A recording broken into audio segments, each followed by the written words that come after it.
Welcome back to Fan Talk, guys. I'm David. And I'm Simon. And, it's been a good week. Yeah, it has been.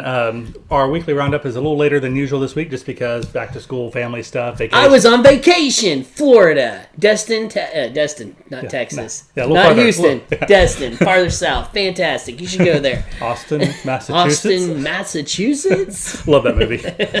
Comment if you pegged on where that was from. All right, well, last weekend at the movies, we had a few new openings. Number one, you guessed it, Good Boys. Good Boys, called it. Called it. We're about to do a review on that movie here in a few minutes, too. It was fantastic. Go see it if you, basically, in a nutshell, if you like Superbad, go see it. Yeah. But it opened to 21 million. Very good for a comedy, an R-rated comedy at that. Yeah. A tween, not even teenage comedy, a tween.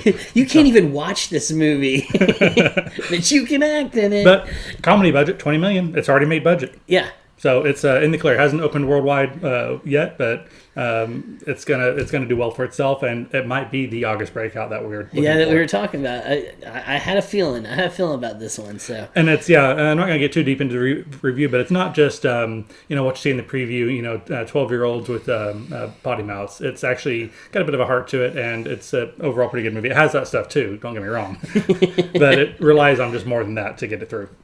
Number two, Hobbs and Shaw coming back in for a repeat. Pretty good business, 14 million. Only dropped 44%, which isn't bad for a summer blockbuster. No. It's at 460 million worldwide on a $200 million budget. They're good. It's not as solid as a mainstream Fast and the Furious movie, but you can't complain about those numbers. I gotta tell you, still, I would not. I love the Fast and the Furious movies. I mean, they're fun, but not like I wouldn't consider myself a fan. But I've seen this movie and I enjoy it. Now, that being said, I'm also a big fan of The Rock. I enjoy him. I think he's hilarious and a lot of stuff he does. And I like Jason Statham quite a bit too. I like a lot of his stuff. So the two of them together, good action film. If you enjoy that kind of stuff, go see it. Yeah, high testosterone, and you don't have to be really necessarily a fan or having watched the Fast and the Furious series to go catch up on it. It takes very little. That's what I liked about it, because you were even getting on to me. You're like, you haven't seen some of the Fast and the Furious? I'm like, no.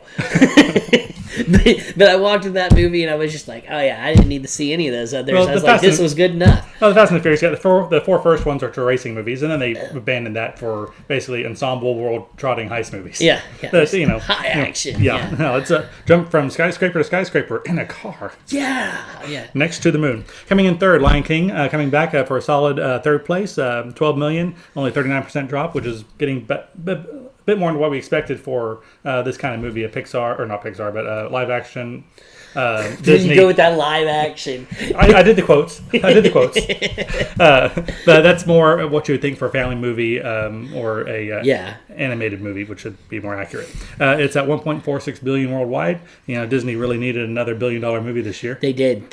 I mean, their pocketbooks are hurting. Yeah. That being said, Spiderman? We'll have a discussion about Spiderman. Yeah, we'll get that. 4 is Angry Birds 2, actually doing okay. $65 million budget. That made a 10.3 opening weekend. Have you seen it yet? I have not. My kids have. And they said it was fantastic. It's better than the first one. In my opinion, it's one of those that better you go reviewed and watch. than the first one. It's a lot better than the first one. So if you like the first one, definitely go see this one. It's a much better movie. Yeah, otherwise...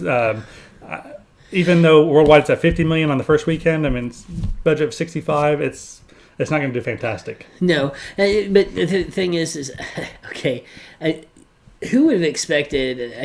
When the game came out in its prime and like everybody was playing Angry Birds, I could have said, "Hey, I'm surprised I haven't made a movie of this yet." But when the movie came out, I felt like Angry Birds was on a downslope. I mean, I hadn't even pulled that game out in forever. It wasn't at its prime. That's when you really want to hop on that bandwagon. Is when things are popping, Yeah. And they kind of really drug it out. You know who's really dropping on the bandwagon when something's popping right now? Sonic the movie. Yeah. 25 years late. Well, it's because they saw the Mario Brother movie was like, no. And it's been pushed back for a while, too, because of the outcry over his legs in the trailer. Yeah. Number 5, Scary Stories. On a $25 million budget, it is 58 worldwide. So it is solid. 10 million last weekend. Doing pretty good, especially for horror in the summer. Have you watched that one yet? I have not. Oh, my God. I had to. I was up between watching more up your alley. Watching that or Good Boys. And me and the wife were going to watch Good Boys, but we were in Florida. And so she went to get her nails done with a friend. And me and my brother were on the boardwalk. And I was like, let's go watch some scary stories. So we snuck in and watched it for a little bit, and yeah, it's fantastic. It as a kid that read the books, it was like I was all giddy and excited about the it. source material. Yeah, for adaptation, it's spookier. I feel like it was really. I didn't expect it to be. I thought it to be more like Goosebumps in a way. No. Del Toro's producing, so yeah, I know, but I still felt like they were going to tone it way down. If anything, it's the other way around. It was spooky. It was scary stuff. Is it hard PG-13? Yeah, it was good. It was fun. Okay. Number 6 is one that my daughter wants me to take her to, but soccer season has started, so I haven't had the chance yet. Dora, which once again, good reviews, well reviewed for the acting, just how they did the movie. On a $49 million budget, it's only at $50 million after its second weekend. Had a 51% drop. It's not doing, I think, as strong as they're hoping, but I think the merchandising and the aftermarket will really kind of finish this one off pretty well. Yeah, I'm amazed I've managed to sneak out of that so far, but I know it's happening pretty soon. I'll go give it a watch. And we'll review it once we do. So, Number 7, 47 meters down, 2. I'm throwing that part on. 47 meters down again. Would that be 48 meters down now? Yeah, a whole extra meter. 100 centimeters of terror. Extra. Sharks, and more sharks. 8.4 million. Opening weekend, obviously, it made 12 million worldwide, and I don't think it even had a wide release because there's only a very small gap between the domestic and the worldwide. But $12 million, it's smashed its budget in one weekend. Yeah. It didn't have another water movie with a low budget. They must have figured something out. Yeah, I mean, these movies I think are doing well, and I mean. The first one was good. Mm-hmm. The Shallows, which also was a shark movie that came out a couple years back, did fairly well. It was a fun movie to watch. So, I mean, I like these kind of movies. I don't think anybody doesn't like, suspenseful Jaws type films. It takes you back to that whole fear of getting in the water and the things that are naturally out there that are dangerous and can hurt you. And like suspenseful stories about that are fun to watch. I'm surprised that this film has done as well as it has in the aspect that not only is it a kind of it's a sequel. It's a B movie. Yeah, it's a B movie like repeat. It's like with a new cast. Yeah, with a new cast. I mean, now I haven't seen it, and I'm sure there's things that are different about it. But very like if you saw the first one, mm-hmm. Yeah. So there was like kind of a twist to it, you know, and so I mean you can't repeat that, or else everybody's gonna be expecting it. So I haven't seen it yet. I will watch it, but I mean. Obviously, it's doing well, but I'm surprised in a way that film is doing as well as it is because of what it is. Yeah, and I'm happy they found a way to make these water-based movies for such a low budget because back in the day, this would have been expensive. Yeah. Must be better equipment, waterproofing of cameras, things like that, and also just ways of filming it that doesn't require a ton of CGI. Yeah. And also, as far as just a kind of thought on this kind of genre, kind of the monster, real-life monster genre, I mean, sharks are one of the few ones that you can do realistically as a scary thing. I guess an alligator's and the other one. But, there's only so much you can do, like in the woods with a bear chasing you or anything else. Like, as far as a real-life animal going after you, sharks are the best way to go as far as just pure terror. Yeah. Because you can't see them coming. Yeah, and I tell you, though, I mean, every time one of these movies come out, poor scientists, like, losing their minds. They're just like, sharks are not dangerous, guys. Sharks really aren't that dangerous. That you're more likely to get struck by lightning than eaten or even bitten by a shark. So. And the best way to not get bitten by a shark, don't get in the water. Number 8, Once Upon a Time in Hollywood. Another $7.6 million for Quentin. Boy! Up to 114 domestic, 183 worldwide. Yeah. On a 90 budget. So it's solid. It's one of his best performing films ever. Yeah. And it's still going. And rightfully so. I mean, the movie was fantastic. Yeah. I mean, I love Quentin Tarantino's work. Love it. But there was something about this one that just, it was... It transcended that even a little bit more. Yeah, it was just like, man, like... How you keep getting older and you just keep doing better. Man, keep it up. Number 9, your movie, Racing in the Rain. Yeah. The Art of. $4.5 million, made $21 million worldwide. I couldn't find the budget numbers, but obviously for this kind of movie, it's not going to be very high. No. So, it did all right for itself, and it's probably setting itself up for award season, and good luck to it. Yeah. Number 10, this one surprised me a little bit. Blinded by the Light. Came in at 10th place, $4.3 million.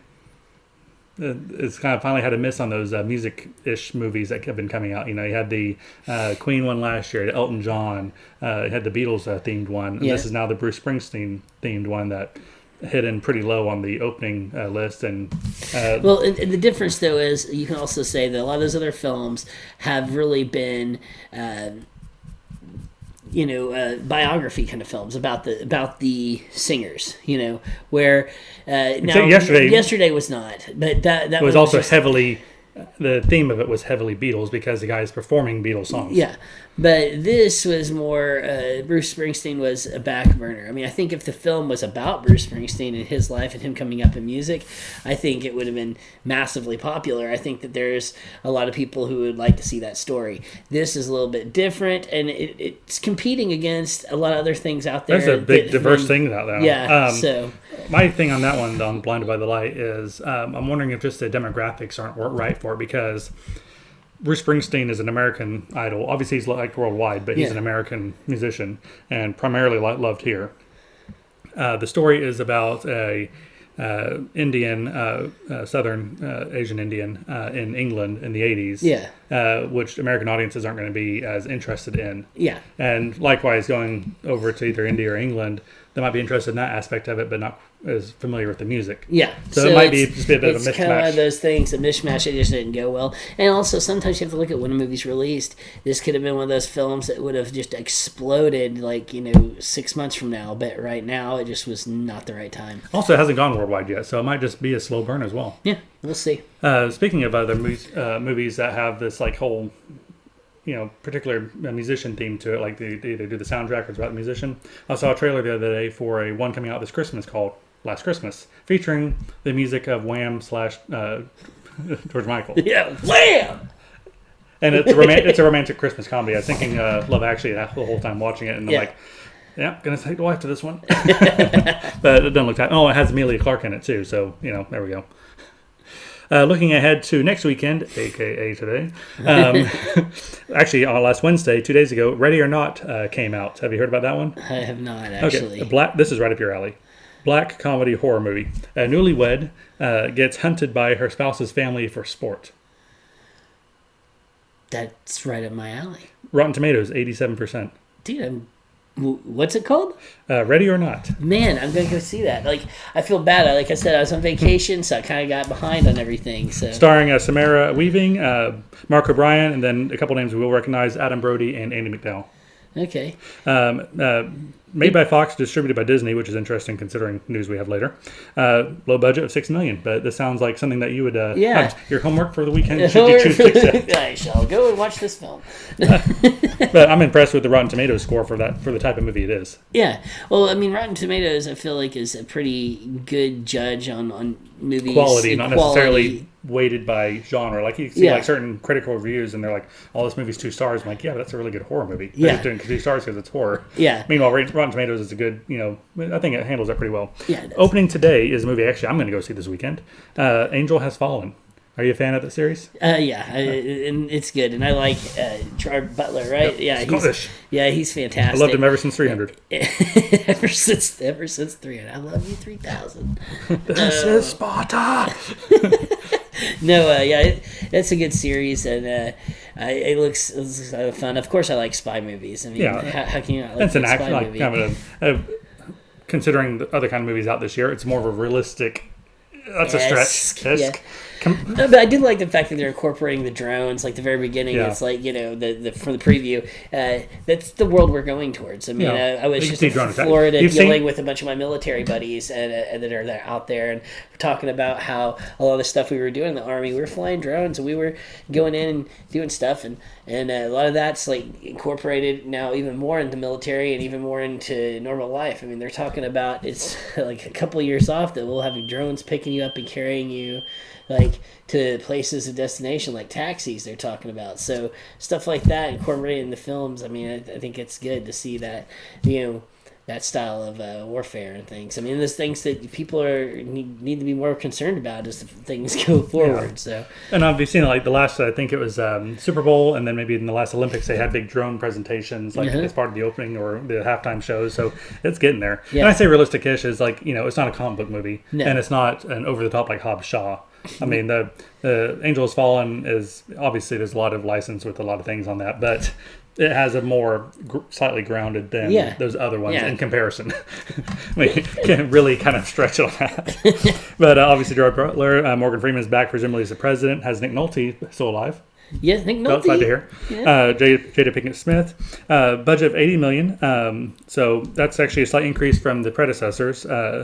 Olympus Has Fallen, the first one from 2013, had a budget of 70, made 170. Yeah. London Has Fallen. They dropped the budget to 60, but it made 205. So actually, it's a sequel that increased, which is a good sign for a series. Yeah. And but that one had a lousy Rotten Tomatoes. Yeah, rotten Tomatoes. But Rotten Tomatoes on Angels Has Fallen is 41%, which is closer. It's expected for this kind of movie, but it's also closer in line with the first one. Yeah. Also opening is Overcomer, a movie that I will probably just give a miss. Just not my style. It is a Christian drama. About a coach that stops coaching basketball, starts coaching cross country, and leads a girl to winning the race match, whatever they call those things. And it is like heavily laced in Christian themes, which is great for people that love that. Go see it. But it's probably not one that I'm going to be jumping straight to see. If I hear great things about it and people recommend it, I'll be more than happy to try it out. It's just not one I'm going to go see. I'm going to see Angels Fallen first. You're like, I just want to see stuff getting blown up. That's all I care about. That is it for the movies this week. It's kind of ramping back down again now with school in session. We got only another movie or two the following weekend, but then the weekend after that, we're back for It 2. Yep. For the next really big movie coming out. Yep. And guys, don't forget that, No, we still need to cover a little bit of news. Endgame came out to buy. So yes. Go out and buy it. Sitting right over there. Did you get the Steelbook? No. Why not, man? Steelbook's the way to go. Yeah, it's all right. I've already watched it a couple more times since. Yeah, it's fantastic. So, what do you think about the MCU without Spidey? Have you heard about everything with Tom Holland? I've been following up on the more of the detail, like the Sony Feige details. Yeah, well, it's funny because everybody's talking about with Tom Holland if he would come out publicly about anything. Because if you know Tom Holland, he tends to run his mouth a little bit. And whenever all this stuff came out, he unfriended Sony, and immediately I got concerned because my whole thing is Garfield. He insulted Sony whenever he didn't show up for a dinner. And that's how he got fired. And it didn't help that his movies were on a downward slope. Yeah, and so it's like, in the Japanese culture and stuff, like you don't want to insult people. It's untasteful. It's not nice. Yes. But I mean, anything that he does that shows that he's not in their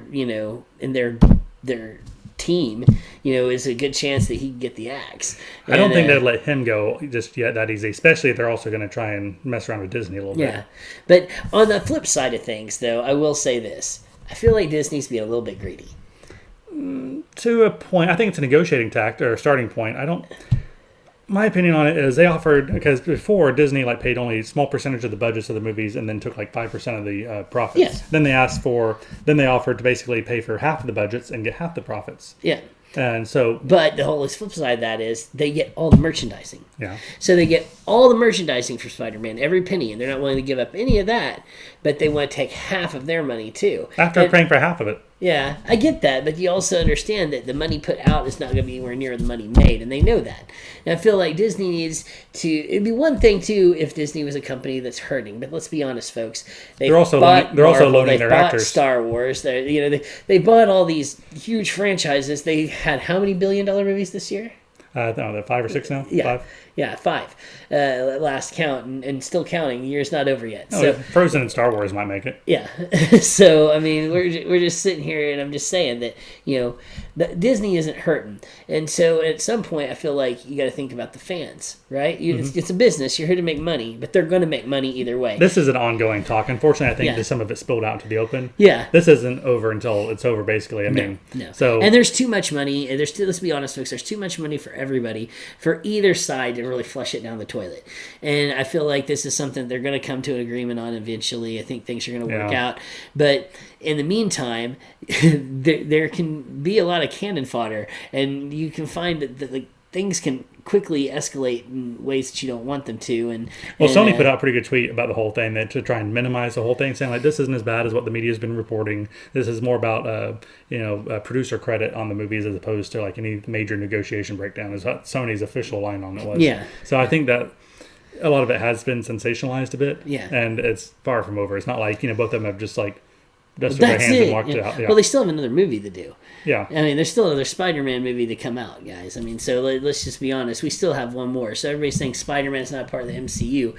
He's not a part of the continuing MCU. He's not a part of Phase 4. Maybe, but yeah, nothing is done. Like some of these films, like a lot of these films, aren't even in production yet. They're not. Nothing's been filmed, so you don't know what's going to happen. None of us know what's going to happen until it's done. Yeah. And you and I both know this. When it comes to business, when it comes to money, people find a way to come to a agreement. And the two of those companies have made a lot of good connections over the years, so I'm sure cooler heads should prevail. Yeah, and we'll just keep posted on this spot, and we'll let you know if we hear anything new. Other bit of interesting news I personally found interesting. Were you a big fan of Masters of the Universe? As a kid, are you freaking kidding me? So have you heard that news? Yeah. I'm excited. Like, I mean, as a kid, just so you know, there's a animated series coming out for Netflix, I believe. Yeah. Which Kevin Smith is helping to make. Yeah, and there's already a She-Ra one out on Netflix, Mm-hmm. and I don't know. You realize that's He-Man's sister, right? Yeah. But this is the only doll I had as a kid. The only doll I had. It's not a doll. It was an action figure. Collectible figurine. An action figure, not a doll. Barbies are dolls. They're this big. Okay, He-Man was like a little shorter, and She-Ra was a little bit petite and had hair. Skinnier and had hair. That was kind of a doll, but you had to have it because it was He-Man's and the movie sister. was cool. and you wanted the Hordak and all the minions. Yeah, all the minions. No, it was like one of the best Christmases I ever had as a kid. As I woke up and there's all these He-Man and the castles and stuff, and this before I even knew what it was. And I played with He-Man my whole childhood. I loved it. And then when the movie came out, which everybody hated that movie, I liked it. I loved that movie as a kid. And it was I get it. It didn't follow like the traditional He-Man storyline. Like Eternia was really weird. Everything was kind of really odd. Oh, that movie. Okay. Yeah. I thought you were talking about the animated one, the crossover She-Ra one. No, I'm talking about the actual, like, the live action He-Man with Dolph Lundgren. Dude, I enjoyed that movie as a kid. I went and watched it in the theater. I loved it. I had a good time there. It was fun. Skeletor falling down, and then at the end his head pops up. I'll be back. It's in comparison to Mario Brothers, it was good. Yeah, it's decent. I enjoyed it. I thought it was a fun movie. It didn't, like I said, it didn't really follow the whole He-Man story. They couldn't get Orko. But but it was good. I enjoyed it as a kid. Now going back and try to watch it now, it's rough. It'd be rough. But at the time, it was great. But yeah, I'm looking forward to that. I watched Kevin Smith's podcast the other night, and he said like it'll be a while before it's out because they're still writing it and still making it. But he said that their style of doing it is he's like the packaging art and the comic books that came with some of the original He-Man, and those looked like a lot more, in his words, metal than kind of the actual TV show that was out then. He said that's the style they're looking to go for. I'm like, that could be pretty cool. Yeah, it'll be a lot better because those were a lot more.